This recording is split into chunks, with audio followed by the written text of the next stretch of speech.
অসমত এইবাৰ অস্ত্ৰ-শস্ত্ৰ ধনুকাঁড়ৰ প্ৰশিক্ষণ প্ৰদান কৰিছে বজৰং দলে। বজৰং দলৰ এই অস্ত্ৰ প্ৰশিক্ষণৰ দৃশ্য ভাইৰেল হৈ পৰাৰ পাছতে ৰাজ্যজুৰি তীব্ৰ প্ৰতিক্ৰিয়া আৰু চাঞ্চল্যৰ সৃষ্টি হৈছে।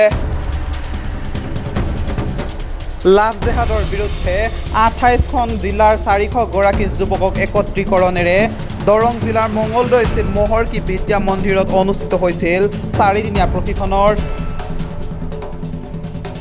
দেওবাৰে সামৰণি পৰে ৰাষ্ট্ৰীয় বজৰং দলৰ এই 4দিনীয়া প্ৰশিক্ষণৰ। লাভ জেহাদ বন্ধৰ শেষ সীমা ডিচেম্বৰ মাহ নিৰ্ধাৰণ কৰি দিছিল বজৰং দলে। সমগ্ৰ ঘটনা সন্দৰ্ভত দৰং জিলা আৰক্ষী অধীক্ষকক টুইটযোগে বজৰং দলে অস্ত্ৰ চালনা প্ৰশিক্ষণ দিয়া সন্দৰ্ভত গোচৰ ৰুজু কৰাৰ নিৰ্দেশ প্ৰদান কৰে অসম আৰক্ষীৰ সঞ্চালক প্ৰধান জি.পি. সিঙে। দৰং আৰক্ষীয়ে মঙলদৈ থানাত এক গোচৰ ৰুজু কৰি গ্ৰেপ্তাৰ কৰিছিল দুজনক। এই সন্দৰ্ভত বিভিন্ন দল সংগঠনৰ প্ৰতিক্ৰিয়াৰ পাছতে ন তথ্য ফাদিল হৈছে।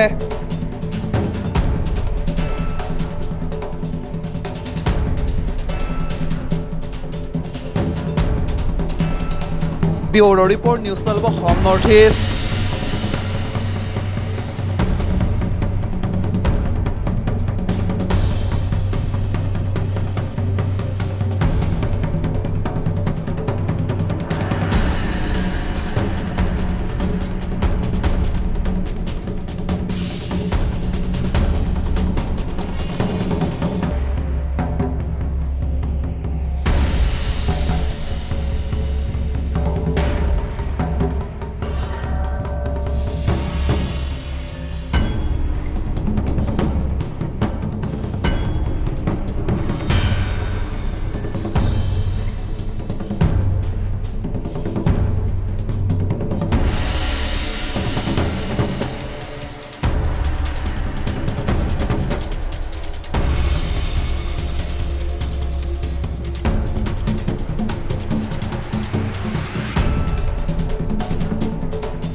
News 12 Assam north east.